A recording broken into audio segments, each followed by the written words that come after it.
Hello everyone, welcome back to my channel. In today's video, we are going to see how to subtract values in Excel. So why is this video important? This video is important because we do not have a subtract function in Excel. So when we want to subtract values in Excel, we have to use two methods. We will discuss both the methods right now. Now let's move to the problem statement. So my problem statement says I got a pocket money of 500 rupees and I did some expenditure from that pocket money. So my expenditure is as follows. I spent 150 rupees on a maths book, 60 rupees on a pencil box, 50 rupees on a chocolate and 30 rupees on a register. Now I want to see how much I saved. So the method 1 says you subtract all the values using a minus sign. For example, I'll say equal to from what I have to subtract from, I have to subtract from the total money I got. I got 500 rupees, which is in cell B1. B1 minus B3 minus B4 minus B5 minus B6. So basically, I'm subtracting each value from the total amount I got using the minus sign. This is method number 1. So I got 200 rupees as my savings.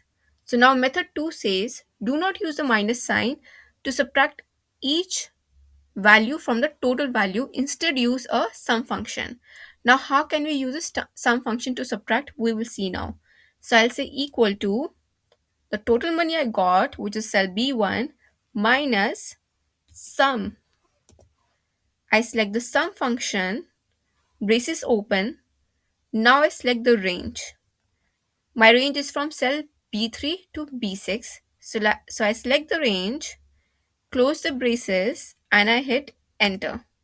So definitely easier because imagine you had a big list. Maybe you spent on a variety of things in that month.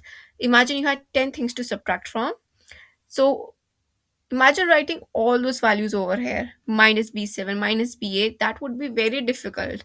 So the easier method is to use the range. This is way easier because you have to just select your range and you don't have to type the same thing again and again. This is a more efficient way of doing things. So method 1 says select the cells, method 2 says select the range.